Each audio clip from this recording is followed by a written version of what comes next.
This is my student support system. Keep watching, keep learning. Good evening. आज की जो community health की class है उसमें हम स्कूल हेल्थ सर्विसेज के एस्पेक्ट्स के बारे में बात करेंगे, ठीक है ना। तो ये जो क्वेश्चन है वो दो तरीक़ों से आपके एग्ज़ाम में आ सकता है। किस किस टाइप का कि एक तो explain about aspects of school health या aspects of school health programme, aspect of school health service या activities of school health programme, कि क्या एक्टिविटीज़ उसके अंदर हम करते हैं। इन सब का आंसर एक ही है ना। तो एस्पेक्ट भी उसको कह देते हैं और जो भी एक्टिविटी हम स्कूल हेल्थ प्रोग्राम में करते हैं वो इसमें लिख सकते हैं ना। तो क्या क्या एक्टिविटीज़ हैं ये डिपेंड करता है आपका एग्जाम क्वेश्चन कितने मार्क्स का है ना। अगर मान लो 2 नंबर का या 3 नंबर का है, वैसे इतना कम आता नहीं है तो आप सिर्फ हेडिंग लिख के छोड़ दो। 5 से 7 नंबर का अगर आता है तो आपको उसके अंदर कुछ कुछ लिखना पड़ेगा, है ना। तो इसका मतलब कैसा भी क्वेश्चन आए हेडिंग सबको याद होनी चाहिए, ठीक है ना। तो जब भी एस्पेक्ट ऑफ स्कूल हेल्थ आए तो याद रखना कि 12 हेडिंग है इसकी, है ना। तो 12 पॉइंट आपने याद कर लिए तो आपका 50% से ज़्यादा काम कंप्लीट हो गया, है ना। तो सबसे पहला एस्पेक्ट क्या है स्कूल हेल्थ का, वो है health appraisal of school children and personal, है ना। तो वहाँ पर जो भी स्टाफ है और जो स्कूल के बच्चे हैं उनका हेल्थ अप्रेजल किया जाए। हेल्थ अप्रेजल का मतलब क्या है, एक प्रकार से हेल्थ असेसमेंट, ठीक है ना, वो किया जाए। तो बेसिक जो एक्टिविटी है स्कूल हेल्थ प्रोग्राम की वो है हेल्थ चेकअप, ठीक है ना, मेन यही है। अब इसमें क्या है कि ये जो हेल्थ चेकअप होते हैं वो वैसे ही फॉर्मेलिटी टाइप नहीं होते, प्रॉपर एक सिस्टमेटिक वे में होते हैं। जैसे इसमें लिखा हुआ है कि दीज आर ऑर्गेनाइज्ड एक्टिविटीज़, ठीक है, एक सिस्टमेटिक ऑर्गेनाइज्ड एक्टिविटी है carried out to assess physical, mental, emotional and social status of school children, ठीक है। पूरा कंप्लीट असेसमेंट किया जाता है स्कूली बच्चों का। It covers not only students but also teachers and other school personal. अब जैसे मान लो बच्चों का हमने हेल्थ चेकअप कर लिया, बट कोई स्कूल का स्टाफ है, कोई कुक है, कोई सफाई कर्मचारी है, कोई और टीचर्स हैं इवन, उनमें यदि कोई कम्युनिकेबल डिजीज हुई तो बच्चों में जाएगी। तो इसलिए कंप्लीट हमारा स्कूल हेल्थ एस्पेक्ट तभी माना जाता है जब हम सबका हेल्थ चेकअप करें और यदि कोई बीमारी है तो उसको आइडेंटिफाई करें, ठीक है। अच्छा, it consist of periodic medical checkup. इसमें होता क्या क्या है, एक तो पीरियोडिक मेडिकल चेकअप होता है। पीरियोडिक का क्या मतलब होता है, एक निश्चित समय अंतराल के बाद, ठीक है। तो वो समय समय पे ज़्यादातर वैसे आजकल देखा जाए तो ईयरली होता है, बट अगर फैसिलिटी अवेलेबल हैं, स्टाफ अवेलेबल हैं तो 6 महीने में भी कर सकते हैं, ठीक है ना। तो वो तो हो जाएगा मेडिकल चेकअप जिसमें स्कूल हेल्थ की टीम जाके वहाँ चेकअप करेगी। इसके अलावा simple daily morning inspection by school teacher, वो भी होना चाहिए, वो डेली होना चाहिए। स्कूल टीचर डेली एक बार, जैसे प्रार्थना वगैरह होती है ना स्कूलों में, तो उस समय एक बार जस्ट एक नज़र से देख ले कि कोई बच्चे को कोई प्रॉब्लम तो नहीं लग रही है क्या, है ना, जस्ट बाय ऑब्जर्वेशन। तो वो डेली, और पीरियोडिक मेडिकल एग्जामिनेशन जिसमें स्कूल की टीम आएगी वो समय समय अंतराल बाद होना चाहिए, ठीक है ना। साल में एक बार तो कंपलसरी है, बाकी फ्रीक्वेंसी इंक्रीज हो सकती है डिपेंडिंग अपॉन फैसिलिटी, ओके। तो पहला पॉइंट हो गया हमारा हेल्थ असेसमेंट या चेकअप। दूसरा आता है remedial measures and follow up. Remedial measures and follow up का क्या मतलब है, रेमेडी, कोई रेमेडी का मतलब होता है ना कोई इलाज की पद्धति या तरीका।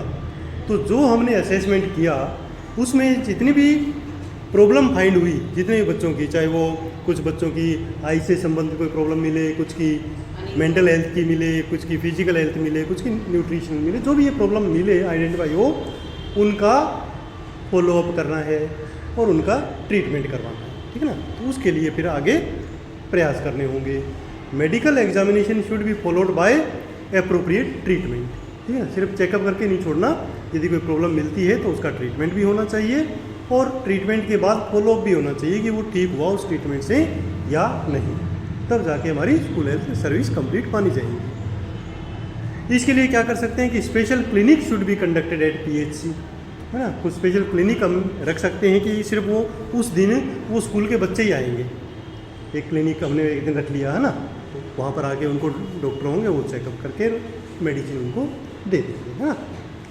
रूरल एरियाज़ में, और अगर अर्बन एरियाज़ है तो वहाँ कोई भी जो डिस्पेंसरी है उसमें हम रख देंगे, है ना, MCW सेंटर है उसमें रख देंगे। तो इस प्रकार एक प्रॉपर फॉलोअप उनका ट्रीटमेंट और होना चाहिए, है ना।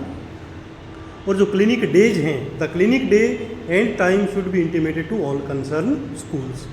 तो ये सारे स्कूलों का खैर एक साथ नहीं रख सकते, पर जिस स्कूल का जिस दिन हो उनको इन्फॉर्म करना है और उनके थ्रू उनके बच्चों के पेरेंट्स को भी इन्फॉर्म करना है ना। ये सारा प्रॉपर एक सिस्टम होना चाहिए रेमेडियल मेजर्स और फॉलोअप के।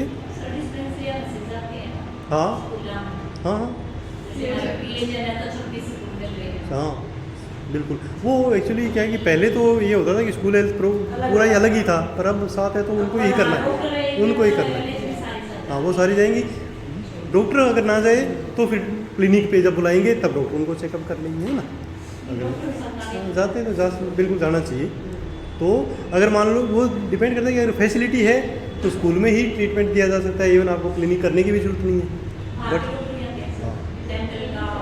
बिल्कुल बाकी जो स्पेशली जो रूरल एरियाज है उसमें इतनी फैसिलिटी होती नहीं, तो एक फिक्स डेट रख के PHC पे ही उनका फाइनल ट्रीटमेंट करवा लेते हैं, है ना। ज़्यादातर हाँ ज़्यादातर यही होता है। ज़्यादातर एक स्कूल की बारी वही है, साल में या 6 महीने में आएगी, उससे पहले तो नहीं आएगी। साल में तो हो ही जाता, साल में तो कंपलसरी है ना। ओके, तीसरी एक्टिविटी क्या होगी? तीसरी एक्टिविटी है प्रिवेंशन ऑफ कम्युनिकेबल डिजीजेस, है ना।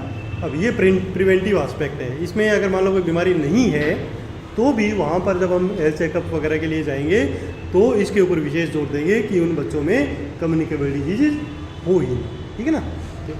Prevention of communicable disease is very important aspect in school health programme या स्कूल। क्यों ज़रूरी है? क्योंकि किसी एक का बच्चे को अगर कम्युनिकेबल डिजीज होगी तो बड़ी तेज़ी से और बच्चों में भी फैल सकती है, तो इसके ऊपर भी काफ़ी हमें जोर देना है। इसके लिए क्या कर सकते हैं? Immunisation against vaccine preventable diseases. Immunisation status उन बच्चों का कैसा है वो चेकअप करना है। अगर कोई छूटा हुआ बच्चा है तो उसके लिए स्पेशल इम्यूनाइजेशन करवाना है, ठीक है, कम्युनिकेबल डिजीज के लिए स्पेशली, तो वो भी हमें इसमें इस एस्पेक्ट में कवर करना है। इसके अलावा जो जितना भी वैक्सीनेशन एक्स्ट्रा किया जाएगा स्कूल के अंदर उसका रिकॉर्ड भी बच्चे के स्कूल हेल्थ रिकॉर्ड में भी और उसके इम्यूनाइजेशन कार्ड पे भी एंटर करना, ठीक है ना। तो ये हो जाएगा हमारा प्रिवेंशन का तीसरा एस्पेक्ट स्कूल हेल्थ का। और आगे बढ़ते हैं, नेक्स्ट एस्पेक्ट की तरफ चलते हैं। नेक्स्ट एस्पेक्ट कहता है कि हेल्थफुल स्कूल एनवायरनमेंट, ठीक है। चौथा हेडिंग क्या है? Healthful school environment. कि जब हम स्पेशली जाते हैं असेसमेंट के लिए तो सिर्फ बच्चों का ही नहीं, टीचर्स का ही नहीं, जो स्कूल का फिजिकल सेटअप है उसका भी इंस्पेक्शन करते हैं, ठीक है ना। तो उसके इंस्पेक्शन में क्या क्या होगा कि कोई भी इंजरी वाला सीन या कोई एरिया, कोई कॉर्नर ना हो, उसके लिए हम देखते हैं कि स्कूलों की जो टेबलें हैं उनका कोई मान लो कोई कील निकली हुई नहीं हो, कोई टेबल टूटी हुई है तो उसका कोई शार्प किनारा ना हो, ठीक है ना। कहीं पानी इकट्ठा ना हो जहाँ बच्चे फिसलते हों, कोई ऐसा एरिया जहाँ पर अंधेरा रहता हो। तो ये सारी एस्पेक्ट हम उस समय चेक करते हैं और प्रिंसिपल स्कूल से उनको बताते हैं कि ये एक प्रकार का हेल्थफुल स्कूल एनवायरनमेंट वहाँ पर है और वहाँ पर नहीं है, तो उसको वो ठीक कर लेंगे, है ना। उसके ऊपर भी हमें ध्यान देना है, जिसके अंदर क्या क्या चीज़ें शामिल हैं। It includes proper location, structure school की, classrooms, furniture, lighting, sufficient water supply and laboratory facility, ठीक है ना, मतलब टॉयलेट फैसिलिटी, ये सब प्रॉपर होनी चाहिए, वो भी हम देखते हैं और बताते हैं। इसके अलावा द प्रेमिसिस, जो स्कूल है का जो एरिया है, परिसर है, that should be free from all hazards, किसी भी प्रकार के खतरे से वो मुक्त होना चाहिए। Classroom should have sufficient light, preferably from the left, है ना, लेफ्ट साइड से आनी चाहिए, फ्रंट से नहीं आनी चाहिए, इस हिसाब से वो लाइट का अरेंजमेंट होना चाहिए। There should be independent source of safe water, पीने के लिए सेफ वाटर हो, and it should be continuous and distributed from the taps, ठीक है ना, जैसे मटके वाले ना हो, टैप से हो, ताकि बच्चे अपने आप पिए, जूठा वगैरह ना हो, है ना। इस प्रकार का स्कूल जो एनवायरनमेंट है वो भी हेल्पफुल होना चाहिए। और क्या है? नेक्स्ट एस्पेक्ट है न्यूट्रिशनल सर्विसेज, ठीक है। न्यूट्रिशनल सर्विसेज में हम क्या इसमें इस एस्पेक्ट में देखते हैं कि बच्चों का जो न्यूट्रिशन का लेवल है वो अच्छा हो, वहाँ पर मिड डे मील वगैरह का अरेंजमेंट हो, या बच्चे स्कूल से लाते हैं तो भी वो हेल्दी फूड लेके आएँ, ठीक है ना, जंक फूड ना लेके आएँ। इसके लिए हम स्वास्थ्य शिक्षा दे सकते हैं, टीचर्स को बता सकते हैं कि वो चेक करें, ठीक है। आजकल तो कह रहे हैं ये सारी बातें जो टीचर ट्रेनिंग प्रोग्राम है उसके अंदर भी शामिल होती हैं, तो वो उनको पता है, बट हमें क्या करना है कि हमें उसको रीएनफोर्स करना है, दोबारा से उनको बताना है, ठीक है ना। स्टडीज हैव शोन, इसमें क्या है कि जो रिसर्च वगैरह हुई है उनसे ये पता लगा है कि जो न्यूट्रिशनल जो प्रॉब्लम्स हैं, डिसऑर्डर्स जो हैं, वो बहुत ही ज़्यादा प्रिवेलेंट माने गए हैं स्कूली बच्चों में, है ना। कई कारण हो सकते हैं। अब स्कूल में जो बच्चे जाते हैं तो वो इतना वहाँ मगन हो जाते हैं खेलने कूदने में, तो प्रॉपर अपना लंच भी फिनिश नहीं करते, ठीक है ना। या जब लंच फिनिश नहीं करते तो पेरेंट्स कई बार नहीं देते कि ये खा के तो आता नहीं है, ठीक है। और या जल्दबाजी में जंक फूड टाइप बना के दे दिए, तो इन बच्चों में काफ़ी चांस देखे जाते हैं कि न्यूट्रिशनल डेफिशिएंसी मिलती है स्कूलों में, है ना। तो इसलिए स्कूल है जो वहाँ पर मिड डे मील प्रोग्राम है उसमें तो हेल्दी जाए, और अगर घर से भी बच्चा लेके आए तो वो भी हेल्दी फूड लेके आए, वो हमें उनको बताना है, ठीक है ना। तो मेन पॉइंट इनमें यही है कि आपको अगर हेडिंग्स याद है ना इनकी, तो फिर अंदर आप अपने एक्सपीरियंस के बेस पे भी वो चीज़ें लिख सकते हैं, है ना। नेक्स्ट एस्पेक्ट क्या है, first aid and emergency care, है ना। फर्स्ट एड और इमरजेंसी केयर की जो अरेंजमेंट है वो हर स्कूल के अंदर होनी चाहिए, क्योंकि इमरजेंसी कभी भी आ सकती है। बच्चों के लिए तो बहुत ही तुरंत उनको ट्रीटमेंट मिलना बहुत ज़रूरी है। School teacher should be train to provide first aid and emergency care to the students in case of any emergency. अब जो स्कूल के टीचर्स हैं उनको हम बता सकते हैं कि किस प्रकार की इमरजेंसी में क्या फर्स्ट एड दी जा सकती है और कि कैसे उनको रेफ़र किया जा सकता है जल्दी से जल्दी, ठीक है ना। क्योंकि सबसे पहले तो टीचर्स ही मौजूद होते हैं, तो अगर वो एक क्रूशियल जो टाइम है उसमें अगर वो प्रॉपर उसको बचा लेते हैं, फर्स्ट एड दे देते हैं, तो उसके बचने के काफ़ी चांसेस हो जाते हैं, ठीक है ना।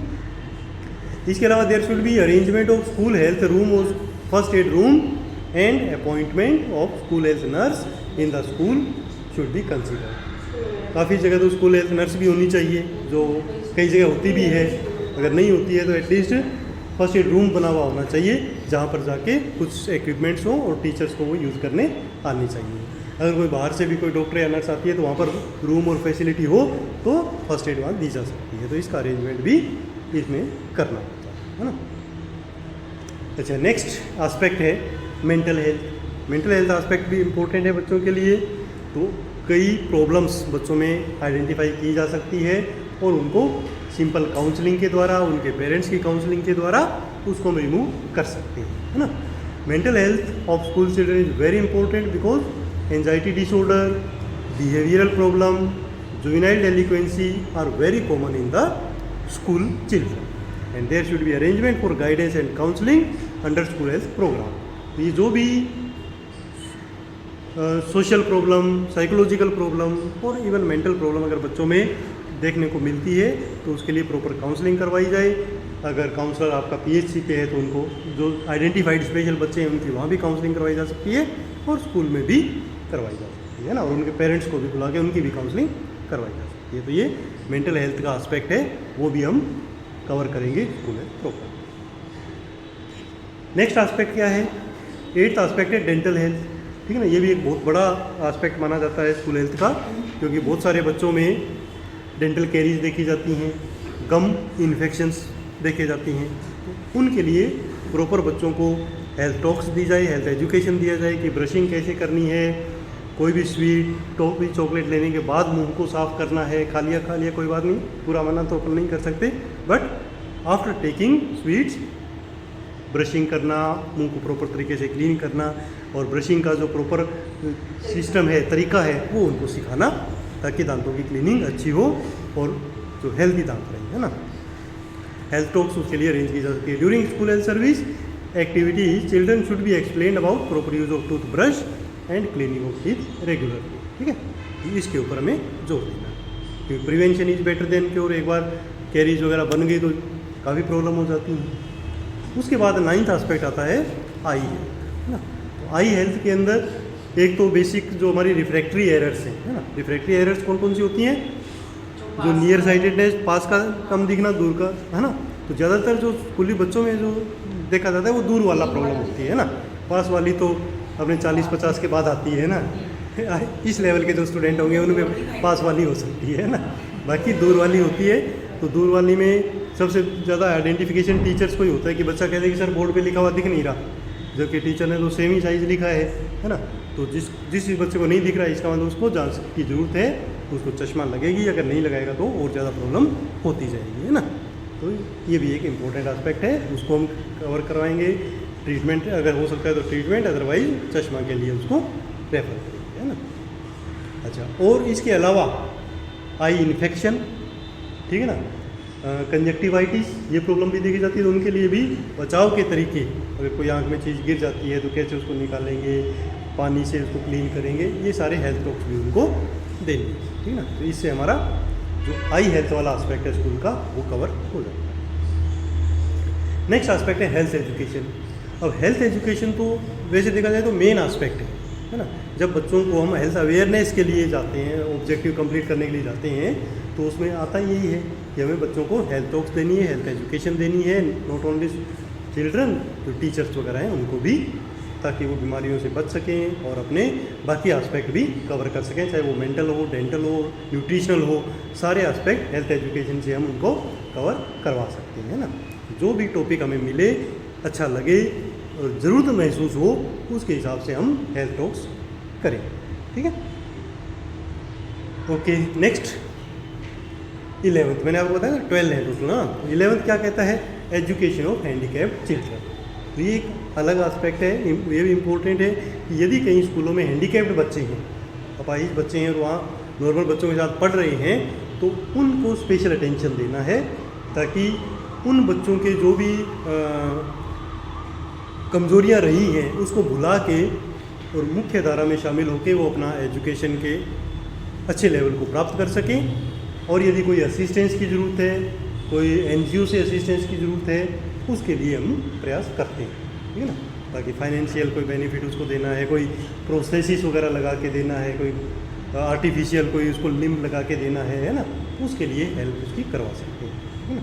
तो उनको ऐसे अलग थलग वो अपने आप को महसूस ना करें अपनी क्लासरूम में, इसके लिए उसको एनवायरनमेंट देना, ठीक है। School health service also include proper care of the handicapped child. The children should be able to reach the maximum potential and lead as normal life as possible. उससे क्या होगा कि वो नॉर्मल लाइफ अपनी बिता पाएगा। It can be achieve by providing proper assistance to the children as well as their parents with support of some NGO and other child welfare agencies, ठीक है। तो उसके लिए भी हम भी प्रयास कर सकते हैं और जो स्कूल के टीचर्स हैं वो भी प्रयास कर सकते हैं, ओके। अच्छा, इसके बाद एक फाइनल हमारा एस्पेक्ट आता है स्कूल हेल्थ रिकॉर्ड, ठीक है। सारी एक्टिविटी हमने कर दी, अच्छी से कर दिया, बट जब तक वो स्कूल हेल्थ रिकॉर्ड में एंटर नहीं होगा तब तक उसका कोई फ़ायदा नहीं है। क्योंकि बाद में यदि कोई आएगा पुराना अगर रिकॉर्ड नहीं मिलेगा तो वो किस हिसाब से आगे बढ़ेगा, क्या क्या बच्चे में पहले पुराने टाइम में प्रॉब्लम थी वो अगर देखना चाहें तो अगर रिकॉर्ड मेंटेन नहीं है तो ये प्रॉब्लम आती है। तो जब भी ये स्कूल हेल्थ की एक्टिविटी हो, चाहे ईयरली हो चाहे बाई मंथली हो, उसकी एंट्री स्कूल हेल्थ रिकॉर्ड में होनी चाहिए। हमारे पास जो स्कूल हेल्थ टीम जाती है उनके पास भी होना चाहिए, और एक स्कूल के अंदर भी स्कूल हेल्थ रिकॉर्ड होता है उसमें भी उनकी एंट्रीज होनी चाहिए, तो हमारा पूरा स्कूल हेल्थ सर्विस कंप्लीट होगा। ये सिंपल 12 हमारे स्कूल हेल्थ एस्पेक्ट्स हैं। हेडिंग याद रखेंगे तो ईजिली हम इसको लिख पाएंगे, है ना। जितना इसमें दिया हुआ है सेम एज इट इज लिखना जरूरी नहीं है, आप इसने इसको समझ लिया हेडिंग को, अपनी लैंग्वेज में भी इसको लिख सकते हैं, ठीक है। My student support system. Keep watching, keep learning.